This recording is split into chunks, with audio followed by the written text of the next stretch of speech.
Genesis chapter 31, beginning in verse 17. So Jacob arose and set his sons and his wives on camels. He drove away all his livestock and all his property that he had gained, the livestock and his possession that he had acquired in Padan Aram, to go to the land of Canaan to his father Isaac. Laban had gone to shear his sheep, and Rachel stole her father's household gods. And Jacob tricked Laban, the Aramean, by not telling him that he intended to flee. He fled with all that he had, and arose and crossed the Euphrates, and set his face toward the hill country of Gilead. When it was told Laban on the third day that Jacob had fled, he took his kinsman with him, and pursued him for 7 days, and followed close after him into the hill country of Gilead. But God came to Laban the Aramean in a dream by night, and said to him, "Be careful not to say anything to Jacob, either good or bad." And Laban overtook Jacob.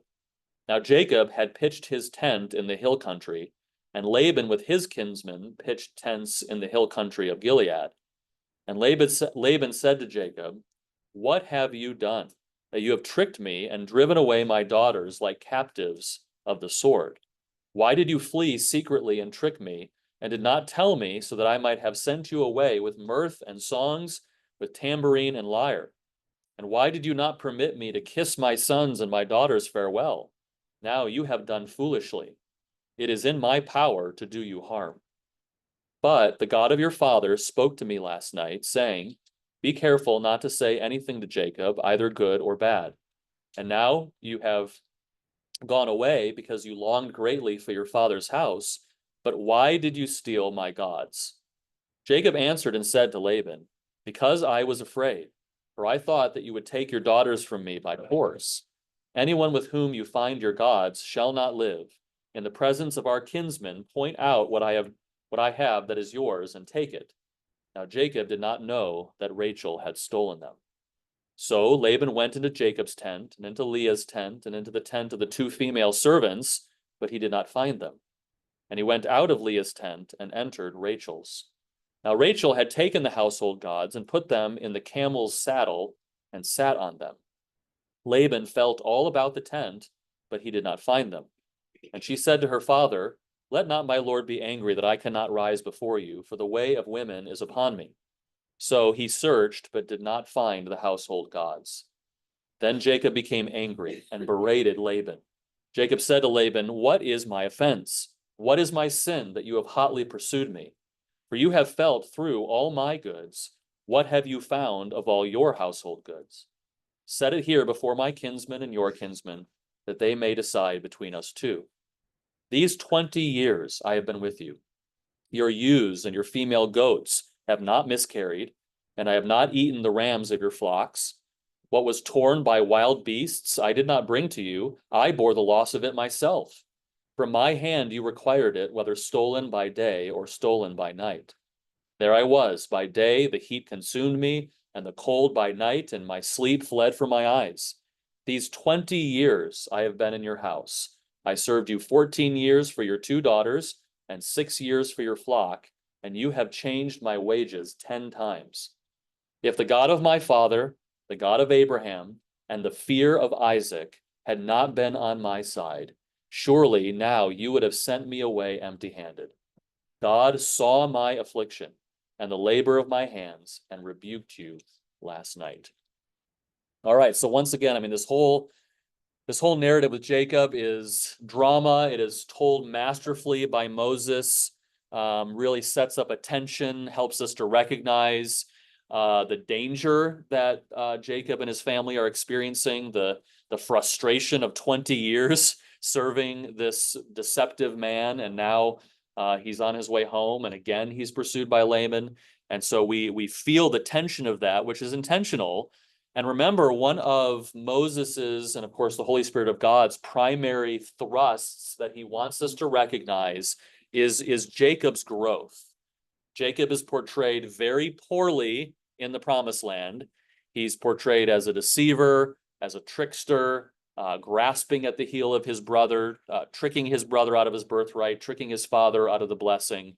to the degree that he has to flee in fear that his brother is going to do him harm, which Esau has promised to do. And we're going to see, that come into tension in a couple of weeks. But now, as we've seen, most of the time, God meets with Jacob at Bethel. Jacob makes an oath to God, promises that he is going to follow the God of his father and the God of his grandfather Abraham. And he indeed does. And we saw that when he arrives in Padan Aram and he sees the hand of providence, God's providence, and the fact that he's searching for his mother's brother, but he doesn't have to search far. The first well that he comes upon, the servants, he asks them, "Do you know Laban?" They say, "Well, yes, we do."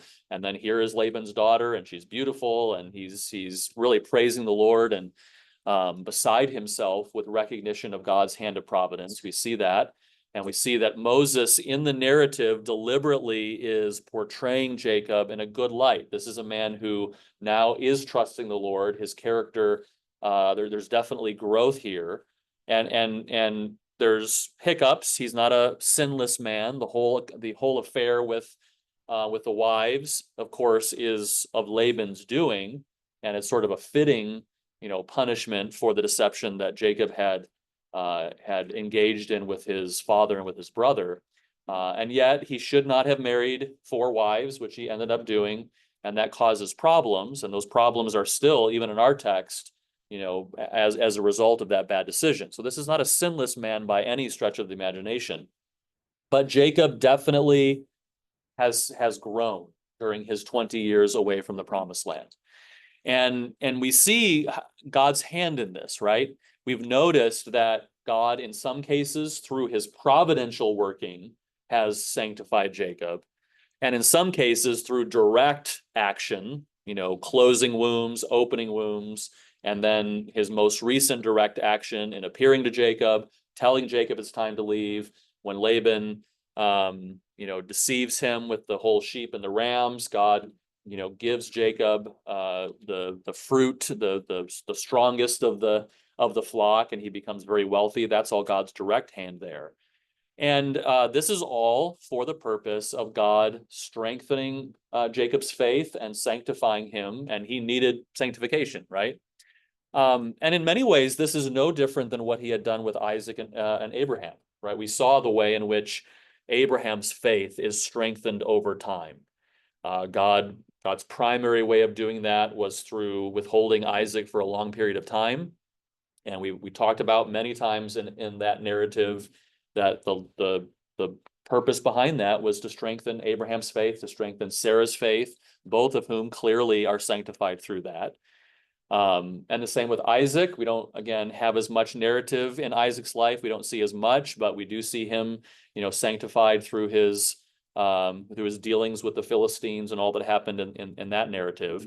And God is doing the same thing in Jacob, but he's using entirely different means. He's using different circumstances, different providential means, and different direct action, although in some cases similar with the whole, withholding children from Rachel. That's very similar to what he did with both Rebekah and Sarah. And yet God's means of sanctification are different with Jacob. And that's true of us as well, right? Our Christian lives, one of the primary things that God is doing in each of our lives as Christians is he is growing us. He's sanctifying us. He's dealing with sinful tendencies, with sinful propensities, with habits that we've formed in our lives. And he does that through all sorts of different ways. And no 2 people are sanctified by God in the same way, right? Sometimes his sanctification is slow and steady and through just the ordinary means of grace, which is his primary way of working. Bible reading, prayer, being with God's people, being in corporate worship, right? He's sanctifying us over time. But, that's true of all of us. But then he also works in unique ways, right, in each of our lives. And we need to be on the lookout for that. We need to be recognizing that. When a hardship comes into our life, or when a trial comes into our life, or some sort of pain, our initial reaction might be to question God. And it's okay to ask God, why are you doing this? We saw this in the book of Psalms when we studied through the Psalms, that prayers of lament and even questioning, why, O Lord, That's an okay thing to do as long as we're doing it with the right perspective and the right motivation and the right mindset. And not all of what God brings into our life is necessarily because we have sin, although sometimes he does. Sometimes he chastens us, or sometimes he is sanctifying an area of our life that is actually sinful. But many times it's not necessarily sin, but it's just growth. And he's bringing these things into our lives in order to strengthen our faith, in order to grow us in our trust and our confidence, grow us in holiness. Many times he is preparing us for something else bigger that he's going to be bringing later in our lives. And so he's in his providence building our faith. That's clearly what he's doing with Jacob here. Some of his biggest conflicts are not even yet come. We're going to see a big conflict with Esau, or a potential conflict in the next chapter. And then, of course, we have the whole deal with his sons and famine and all of that that's coming. Well, all of these things that God is putting in Jacob's life now, this 20 years of sort of a testing period, a trial period, a strengthening period, is all preparing him for that. And again, we need to always have that in our minds as Christians. We might initially have a bad attitude about a certain pain that we're going through, a certain trial, a certain difficulty. But instead, we need to ask the Lord, okay, what are you doing, Lord? What are you trying to refine in me? And then sanctification, unlike justification, is what we sometimes refer to as synergistic, meaning that we work alongside God in our sanctification, right? Salvation is monergistic. God alone does the work in our hearts to bring us to faith. But sanctification, yes, God does things. The Holy Spirit of God works in our hearts through the ordinary means of grace, through trials, through things that God brings into our lives. But sanctification is not automatic. We actually have to work and pursue holiness. So it's up to us, and I think we see this in Jacob's life, or at least it's implied that when something comes into our life, we need to be asking, okay, what is God doing in my life? And when we sort of recognize what that is, Jacob, Laban deceives him. I mean, there's no question in my mind that Jacob went, yeah, okay, I deserve that, right? He recognizes his own deception and then pursued holiness in that area. And we need to definitely view all of these things in our lives. And this text really too, he had 20 years of deception, and where we read later here, Laban changing his wages and all of that. But really now in this chapter, this is a big point of pressure, intense pressure. Like, this is an intense trial that now God is bringing in Jacob's life, and we'll look at that more in a moment. But that's true for us as well, right? Sometimes God just brings in normal things in the course of our life, but on occasion, he's going to bring us to a point of intense pressure. And what does that intense pressure do? What do those moments of intense pressure do? Well, they really then bring to the surface and really test the strength of our faith, so that we can continue to grow and we can continue to pursue holiness. And that's exactly what we find happening here in this text. At the end of the 20 years of just sort of steady trial, now it's all coming to a potential explosion here, and ultimately to test Jacob. And we can see that, I think, with how Moses is telling this story. For example, look at how Moses describes what Jacob is bringing with him. So in verse 17, notice it says, he sets his sons and his wives on camels. There's a lot of possessive pronouns in this section. His livestock, verse 18. His property that he had gained, the livestock in his possession that he had acquired. In fact, a lot of scholars note that even just in the Hebrew and how this is constructed, it's overkill. It's repetitive. It's a lot of emphasis on the personal pronouns, and he had gained this and he had acquired this over and over again, that you wouldn't typically see. You wouldn't need to say it this much to emphasize the fact that this is his stuff. So what is Moses doing here? Why is he really in a over exaggeration, emphasizing this is Jacob's stuff that he has acquired, that he has gained. Why is he emphasizing this? Any ideas? Maybe to show that he's not taking Laban's stuff. Yes, it Work for 20 years, like, acquire stuff. yeah, precisely. It is emphasizing Jacob is right in this. You know, Laban's about to come and accuse Jacob, but Jacob is in the right. We've seen this, right? Other than the wives incidents, he has behaved himself honorably. We're going to see in even how he describes to Laban his work ethic. This is a man of character. He has worked hard. He built up Laban's wealth, and then he worked 6 years for himself. And again, with God's direct, miraculous work, was able to acquire all of this. Moses is intentionally here portraying Jacob in a good light. He is showing us that that Jacob is doing right here, which is important because of what comes next. Because not everyone in this narrative is doing right. Rachel, we find here in verse 19, Rachel stole her father's household gods. And so, again, I think one of the reasons Moses is sort of in an overkill fashion, pointing out that Jacob only took what was his, is to exonerate him of any guilt in this. And we're going to see he does that again in a few verses down. But Rachel here is not in the right. She steals her household, her father's household gods. Now, the natural question here that we want to ask is, why did she do this? What do you think? I mean, we're speculating a little bit, but I think there's something in the text that gives us some hint. But just why do you think she's doing this?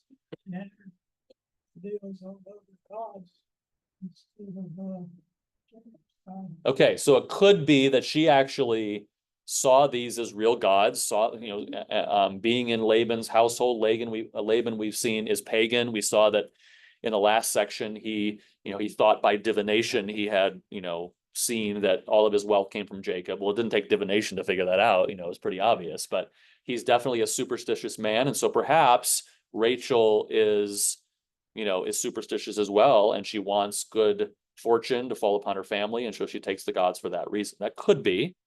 Any other possible reasons you can think of? Some rebellion against her father. It could be just spiteful, right? It could be just, she knows her father venerates these idols and she's ticked at her father. And so she's taken them just to, whether she believes that they're actually true gods or not, she knows that he does. So maybe she does think they're true gods, and so she wants to remove the good fortune, or maybe she just knows that he does, and so she wants to sort of stick him in the eye on her way out. Could be. The gods were divination. Laban used them as divination, and she thought that if she took them, then maybe Laban wouldn't be able. Okay, that's another thing that some scholars point as a possibility. She might have believed that he could use them in order to discern things, and she wants to give them enough time to escape, and so she's afraid that once he finds out that they're gone, he's going to use these to discover where they're going, and she's removing that possibility. That's a possibility. I think she started to agree with Jacob in the past chapters. Maybe she wants her dad to change, thinking the gods would help him. Okay, so this is a good point that might contradict the view that she actually wants to worship the gods, because remember the response at the end of the previous section, in the wives' response to Jacob wants them to recognize that the God of his father is the true God, and they respond nobly. In fact, they basically say, our father treats us like foreigners. He's devoured all of our money, which I think that's important too. And so it seems like they're changing their allegiance over to the true God. And so it could be that they want to remove this crutch from Laban with a hope that he might change. Right? That's a possibility. But the fact that they consider that he owes them something anyway, because all their inheritance is gone and Okay. feel they owe. Okay, so I think that's a big point. I just read that, right? They say he treats us like foreigners, verse 15. He has sold us and devoured all of our money, right? So they're a little bit ticked at him for that. All of the wealth that God has taken away from our father belongs to us and to our children. So they're mad. Now, therefore, whatever God has said to you, do. So some think that these were probably little, they're obviously little enough to put into saddlebags. Some pagan gods like this were life size. These were obviously small, but they could have been solid gold. They could have been worth something in and of themselves, and she just wants the wealth from that itself. Or there's one other possible reason, and it could be a combination of a lot of these. All of these that you've given are theories that scholars will bring up. But there's a couple things in the text that lead us maybe away from some of these and lead us toward another solution.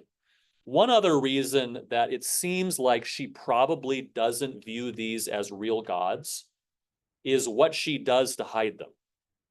She puts them in a saddlebag and then she sits on them. And what does she tell her father, right, as the excuse? It's the way of women. Well, to do that would be to desecrate something that you really think is a god. So she probably didn't actually personally believe that these were gods anymore. Now, she may have done it again just to spite her father. She may have intended to deconsecrate them through what she had, done, or at least told her father that she was doing. She's contaminating them. But there's one other really key thing in the text that's not clear in the English, but it's very clear in the Hebrew. So in verse 19, it says, Rachel stole her father's household gods. And then look at the next verse, and you probably actually have a footnote. And Jacob tricked. Does anybody have a footnote there in your Bible? Yeah. What does it say? Say that again. Hebrew stole the heart. Yes. Right. Some of you see that, right? The Hebrew stole the heart of. So the Hebrew word that's translated tricked here is literally the same word translated stole in the previous verse. Moses is doing this intentionally to parallel Rachel and Jacob. So, and for some reason, they stole the heart of can mean tricked. But literally, like the word heart is in there and they don't translate. The English doesn't translate heart. So it's literally stole the heart of Laban the Aramean. And then they just translate it as tricked because that is a legitimate translation. That is what it means. But Moses has deliberately used a somewhat unconventional phrase here and the exact same Hebrew word to parallel Jacob and Rachel. Okay, so Jacob in his past had stolen, right, through trickery. What did Jacob steal? Birthright and blessing. So the blessing being the spiritual passing on of the covenant of Abraham and Isaac. But what was the birthright? I mean, what came with that? Yeah, inheritance, right? So put that in parallel then with what Rebecca's doing. Rachel. Rachel is stealing these household gods, and one important historical fact to add to the equation is that in this period, it was common to associate the household gods with the inheritance. In other words, when the father was ready to pass on the inheritance to the firstborn, the symbolic way to do that would be to hand off the household gods. So it could be, and it's very likely, there's archaeological documents of this period that demonstrate this, that along with the household gods came the inheritance. It could be that she's stealing them because she wants the inheritance. Remember what she said in the previous verses, he's devoured all of our money. All of the wealth that God has taken away from our father belongs to us, right? So she may have taken the gods in order to sort of stake a claim on his wealth, which also might have accounted for why Laban Like when he found out they were gone and found out the gods were gone, he picked up and he ran and chased them because he was in a little bit of an insecure legal position. She could have come back and said, look, I've got the gods, I get the money. So that's, motivation for her and motivation for him. And even look at verse 37, how Jacob describes the gods when he's sort of charging Laban here in verse 37. He says, for you have felt through my goods, and what have you found of all your household goods? In other words, he's talking about the gods here. You haven't found the gods, right? But he's describing the gods as they're representative of everything that you own, of the entirety of your household goods. And so Rebekah is trying to stake a claim on the wealth of her father. Laban is concerned about that because, again, legally he's in a bit of a pickle here. He's worried that she might come back and try to take everything that he owns, and so now he's chasing them because of it. But again, Moses, on the flip side of this, in verse 21, says in verse 32, says what? That's not right either, is it? 32. Verse 32. Yes, verse 32. What does Moses say about Jacob in order to exonerate him? Right, he didn't know, right?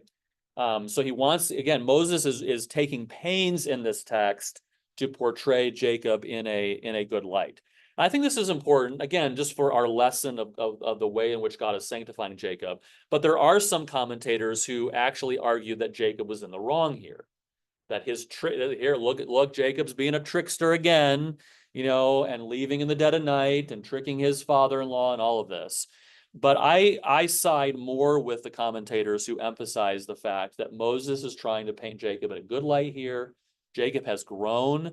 Jacob is in a place of spiritual strength here. He's doing what's right. And yet God is still sanctifying him. And that's exactly what we're seeing here. Another way that Moses is portraying Jacob in the right, look at what he says in verse 21. It says, Jacob, he fled with all that he had and arose and crossed the Euphrates. Now notice those two verbs, fled and arose. The significance of those two verbs is that they appear together also in Genesis chapter 27, verse 43, when Rebekah is telling Jacob to go to her brother's land. In Genesis chapter 27, verse 43, she says, now therefore, my son, obey my voice, arise, flee to Laban, my brother, in Haran. So you've got arise and flee in 27:43, and in 31:32 you have 21, you have flee and then he arose. And again, Moses is deliberately forming bookends to this narrative. These are the bookends of Jacob's time away from the promised land. His mother said, arise and flee, and now he's fleeing and arising to go back. And again, Moses is using this to say, okay, he fled like he was supposed to, like his mother told him. God told him at Bethel, go, I'm going to be with you, and I'm going to bring you back. And now what is happening here? Jacob is not in the wrong. He's not fleeing wrongly. He's actually now returning. This is the conclusion to this hiatus away from the promised land. And now he is changing direction and he is coming back to the land that he has been promised, the land of his fathers. But again, of course, Laban is concerned about this. When he finds out about it, and he gathers all of his kinsmen, we read here. This isn't just, it isn't just Laban himself kind of saying, wait, I wanted to say goodbye, and it's not just maybe Laban and a couple of his sons. Like he literally gets all of his band of family together, which is a sizable group, and he begins to pursue Jacob. And then in verse 26, he really levies a formal accusation here. A lot of scholars will point out that there's legal terminology here in how Laban is accusing Jacob, and then in a few moments when Jacob responds back in accusations, it's also a sort of legal construction of how they're speaking to one another. This is formal accusation. Verse 26, what have you done? And we've seen that phrase. That phrase, in fact, is sort of a theme in the book of Genesis up to this point. Where have we seen that phrase before? What have you done? God to Eve is the first time. That very same phrase, that legal accusation. What have you done? Where else have we seen it? Cain. Yep. When Cain kills Abel, God comes down and he says, what have you done? Same sort of legal accusation in Genesis chapter 4. We've seen it again just recently. Where else have we seen that phrase in just the last couple chapters? Jacob to Laban, same thing. When he tricks him with Leah, he gets up the next morning, he's like, woo! And then he goes to Leah and he says, or he goes to Laban and he says, what have you done? Same sort of legal accusation here, formal accusation here. And now it's Laban's turn. Laban is coming and he's saying, what have you done? And he starts sort of kindly, right? He starts, softly. Why have you left in the middle of the night? I wanted to send you away with tambourines and mirth and songs and all of this, right? We reading this are like, yeah, right, with this sort of, dramatic irony. We know what's really in Laban's heart. And he very quickly changes his tone, though. I mean, again, this is really beautifully portrayed by Moses. It's like, I wanted to send you away with mirth and songs, and by the way, I have the power to kill you. I mean, he changes his tone real quickly. It is in my power to harm you, and it is in his power. And in fact, the word "you" there, it is in my power to harm you, is plural. This is not just I'm going to do damage to you. He's like, I'm gonna harm all y'all. You would say down here in Georgia, or all of you guys, we would say in Michigan. It's a plural pronoun. And so he's really threatening the whole party, which is, Jacob doesn't have a whole entourage yet. It's himself, his wives, and his sons. And then all these sheep that he's brought with him. And so he's threatening him. He starts kind of nicely. He's threatening him. But then in verse 30, he gets to the real reason. What's the real reason? It's not just you left and I didn't get to kiss my grandsons goodbye. No, it's you stole my gods. This is the real reason for the pursuit. So again, either it's because he's superstitious and these gods represent the good fortune, or it's tied to the inheritance. Could be a combination of both of them. But clearly, this is the main reason that he has pursued them. And so he's finally getting to the heart of his accusation here. Why did you steal my gods? Okay, what is Jacob's response in verse 31?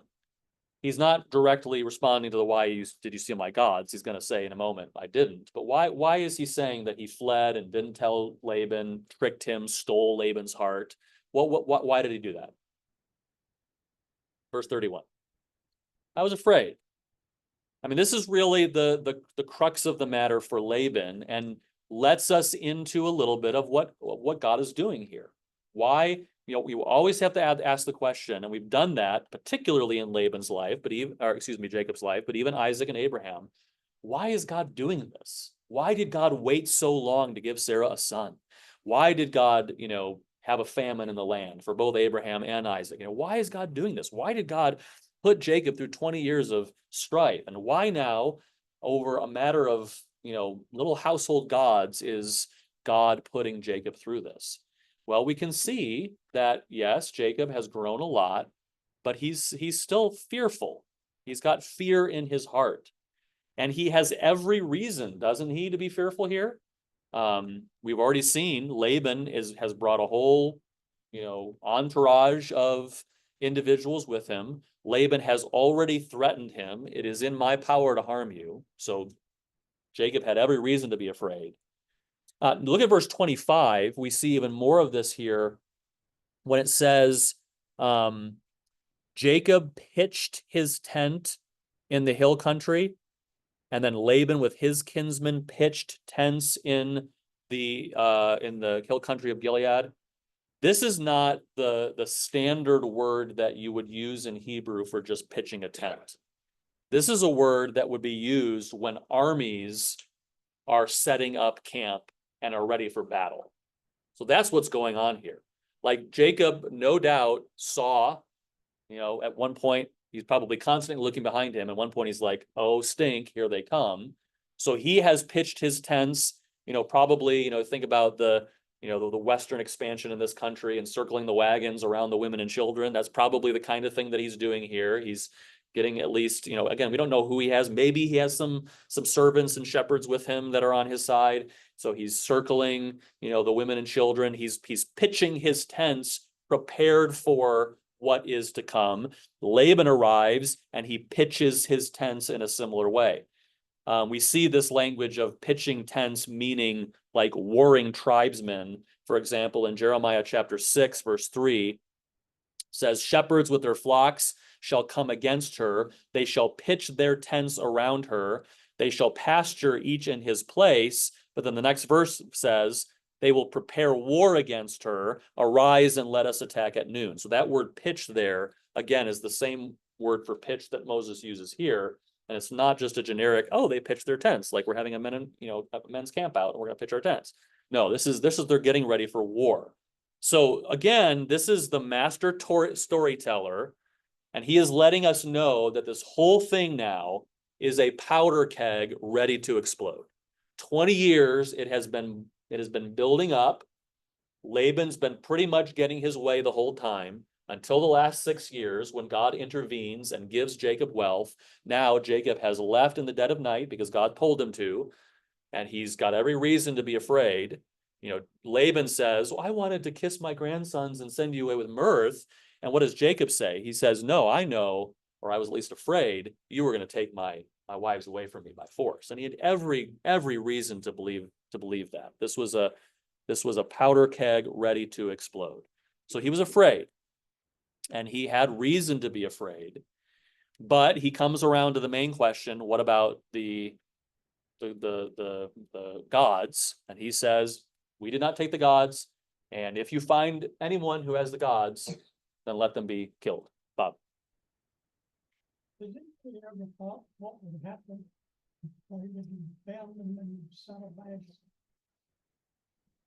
Yeah, I mean, it would have been bad, right? And here's the thing. Well, very likely, but here's the thing. Jacob basically placed a curse upon anyone who had the gods. And it actually comes to pass because Rachel doesn't live much longer. We're going to see in just a couple chapters, she has Benjamin and she's dead. So it's almost as if she gets he actually, he doesn't know, he thinks that nobody has them, but it actually comes around. And yes, I think if they had been found, there, we have every reason to believe that Laban would have required her death. Maybe not, but likely. Yeah. Right. Yeah, that's true. I mean, maybe he wouldn't have because of what God said, right? Because of God's appearing to him in a dream. And yet Jacob is, we see these in scripture, right? Where oftentimes men will make vows and it's like, you shouldn't have done that. Like who is it that, the next thing that I see come through my gate will die, and it ends up being his daughter, similar sort of situation. That, because Yeah. it doesn't seem like that happened Yeah. at all. That's just sort of a common way of saying don't do any harm to, in this case, Jacob. He does speak, right? And he asks the question, but God had at least threatened him, don't be careful what you do, and don't actually do anything bad to him. Exactly. Yeah. Okay, so again, Moses, master storyteller, you notice, I mean, you can almost see this, if you're reading a novel or watching a movie, he starts in Leah's tent and then the other two tents, and he leaves, or Jacob's tents first, and then who's the last tent he goes to? Happens to be Rachel's, and he's feeling around, doesn't find him. Rachel has used this deception here and sat on them and given an excuse for why she can't get up, and Laban buys it, and she gets away with it. At least it seems like it. But again, there's every reason to believe that that God does chasten her. God does punish her for this in that she dies very in not too many years from now. So Rachel is portrayed as being deceptive. Again, Jacob sort of deserves that, to have a deceptive wife here. And but Jacob is completely innocent. Jacob has done no wrong here. And he uses this opportunity now, the fact that in God's providence, Laban doesn't find the gods. Jacob uses this opportunity to really turn the tables now on Laban. He has suffered for 20 years and it's all boiled up. And now finally he's able to say everything that he's been wanting to say, right, for 20 years. Carol. Jacob and Leah felt like Laban had cheated them out of their inheritance. Yeah. But they were women. And it obviously sounds like Laban had sons and everything. Yeah. They think that they was going to get an inheritance. Well, what they're particularly talking about is the marriage dowry, right? When Jacob actually had to work and then he got nothing for it, Yeah. right? Oh. In a normal circumstance, there would have been an exchange of finances, Jacob would have benefited somewhat. And even though the firstborn son gets the bulk of the inheritance, other children would get some benefit from their father and that sort of thing. So it could be a combination of those two. Yeah. Okay, so Jacob turns the tables, and again, the word berated here we find in verse 36 is a legal term. It's a legal term of accusation. He is accusing now Laban. Laban has accused him. Jacob has come up innocent, and now he's like, okay, I'm going to accuse you. And even in verse 37, set it here before my kinsmen and your kinsmen, that they may decide between us two. It's almost as like he's saying, okay, your kinsmen can be the jury, and let's see who's really in the wrong. And then he begins to just work through all of his grievances that he's basically kept to himself. He did complain to his wives in the last section about all of these things, but now it seems like really for the first time he's raising these accusations to Laban. And what's really interesting here, he sort of just plows through these things. And what some commentators have noted is there's no conjunctions in the Hebrew. It's almost as if he's just finally boiling over and he's like, this and this and this and this and this. Look at all of these things that I have had to endure, all of which are your sin against me, your injustice against me. Here you are, Laban, coming to accuse me of doing you wrong, when in fact, for 20 years, I have had to endure your wrong against me. And look at some of these things. I mean, not only do these reveal Laban's bad character, but even in these accusations, they further emphasize Jacob's good character. I mean, look at the one in particular here where he talks about the fact that if one of Laban's animals was killed, when Jacob was caring for him, did Jacob go and take that animal to Laban and say, here, this is your problem, which he had every legal right to do. Even later in the Mosaic law, a shepherd who was watching the sheep of a wealthier man would not have been required to be accountable for a sheep that would have been stolen in the night or whatever like that. But what does Jacob do? He pays for it out of his own pocket, he says. He went above and beyond what was required to him as this worker in Laban's household. He says here he worked hard day and night, hot and cold. I mean, literally, it seems like for 20 years, Jacob had worked 7 days a week, almost 24 hours a day. He's like, I didn't even sleep. He worked very, very hard. Jacob did not keep his side of the bargain, changing his wages 10 times over that period of 20 years. Jacob knew that Laban would not have sent him away with joy and songs and mirth like Laban said. No, rather, he says here towards the end, if God had not been on my side, you would have sent me away empty-handed. And he's probably right? Laban tried. And even when God sided with Jacob and gave him wealth, if Jacob had said, all right, Laban, I'm going to take what I earned and we're going to leave, Laban would have had something up his sleeve. Right? So again, Jacob was not in the wrong to leave in the middle of the night. So Jacob had every reason to be afraid. He had every reason to leave in the middle of the night. But notice exactly what he says in verse 42. He's levied all of these charges. He's demonstrated himself as having good character. But notice how he ends the whole thing in verse 42. If the God of my father, the God of Abraham, and the fear of Jacob, or the fear of Isaac, had not been on my side, surely now you would have sent me away empty-handed. But God saw my affliction and the labor of my hands and rebuked you last night. Jacob is clearly recognizing here who is behind all of this. And we've already seen, he already does. He said that he portrayed this to his wives in the same way. This is the God of my fathers. He has been with me. He is the one who has prospered me. And so they say, okay, we'll leave with you. And now he is saying the same thing to Laban, who even acknowledged this through divination, that the God of your fathers has helped you in order to help me. And now Jacob is explicitly saying, this is the only reason I was able to leave. The only reason I was able to leave with anything, and particularly the labor of my own hands, and the reason that you are not going to kill me because God appeared to you last night and warned you, is because God has been with me. And remember the whole reason for this event, as Jacob even himself says. He is fearful. That's why he ran. He had every reason to be fearful.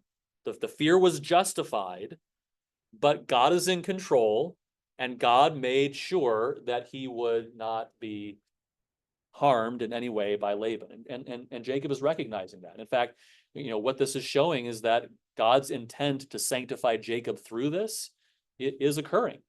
Jacob is now boldly standing up to his father-in-law. Remember, Jacob is a sort of timid man. We saw this in Jacob and Esau. Esau is the bombastic, hunter, gatherer, boisterous. Jacob is the mama's boy, likes to cook, likes to, is more deceptive, working in the background, trying to work things. But over this 20 years, he's worked hard, day and night, hot and cold. He's earned his labors, and it seems like he hasn't stood up to his father-in-law, but now he is. And he sees God's hand in this. Why did God do this? God is helping his fear. God is dealing with his fear. In fact, this is important here. Notice how Jacob refers to God in that verse, in verse 42. He says two descriptions. The God of Abraham. Okay, is that a common way to refer to Yahweh? Yeah, very, very common. But notice this, the fear of Isaac. That is a very uncommon way. You don't see that anywhere else except for here, and a little later in verse 53, it's described similarly. Jacob swears by the fear of his father Isaac.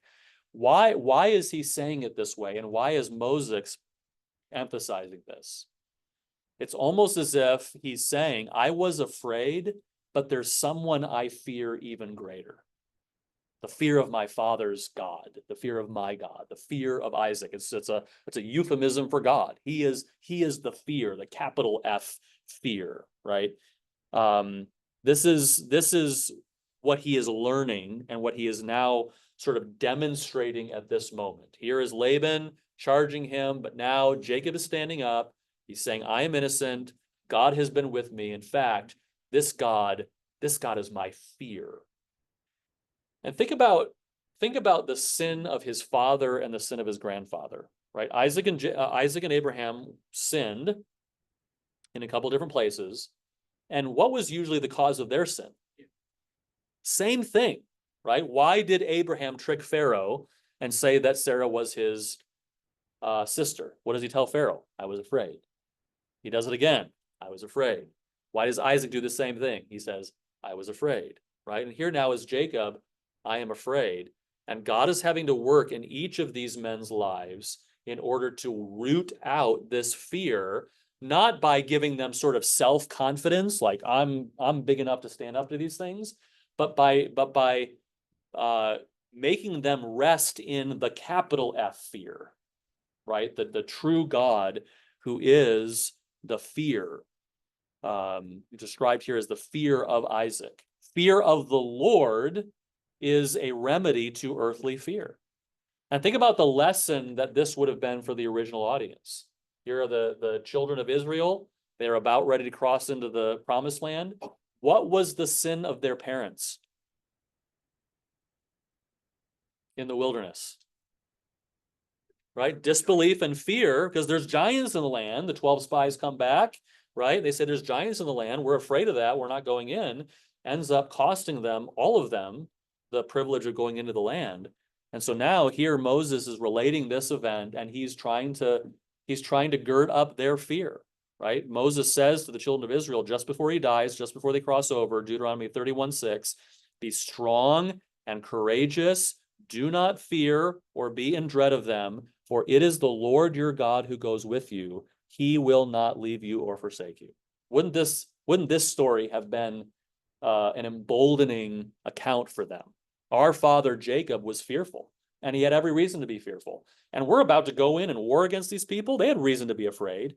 And yet, don't be afraid. Be courageous. God will be with you, just like God was with Jacob. Just like the fear of Isaac was with Jacob, God will be with you. Deuteronomy 31:8. It is the Lord who goes before you. He will be with you. He will not leave you or forsake you. Do not fear or be dismayed.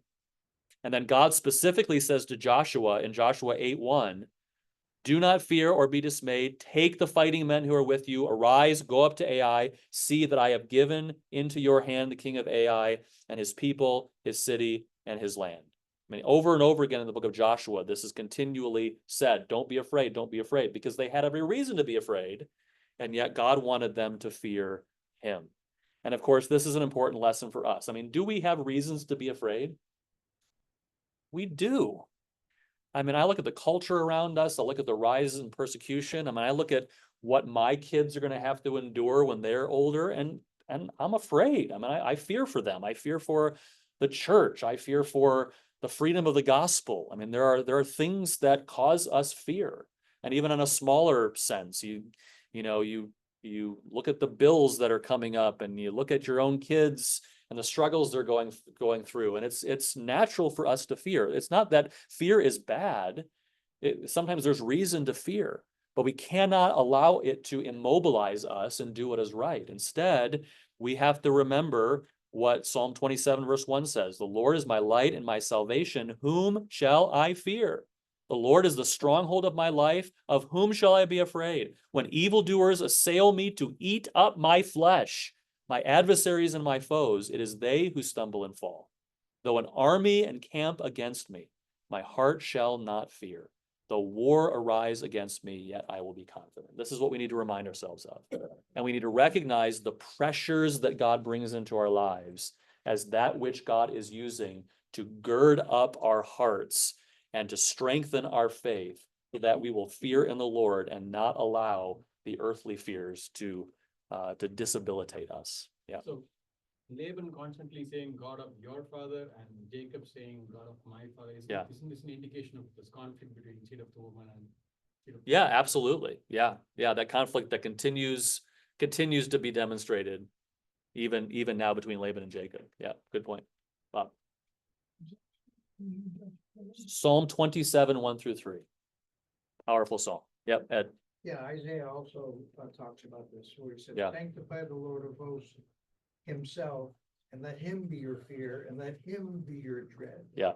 But then it's a messianic psalm. He says, and he shall be for a sanctuary, and for a stone of stumbling and a rock of offense. Yeah. Yep. Amen. Let us allow God to be our fear and not the fear of men. Amen. Let's pray.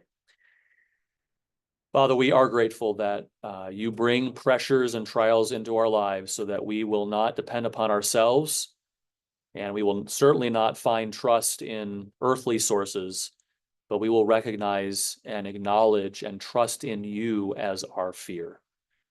Help the fear of you to consume us to the degree that we pursue holiness and to the degree that we trust in you that we are filled with hope and confidence to stand up for what is right, even in the face of adversity, knowing that nothing happens outside of your good and sovereign control.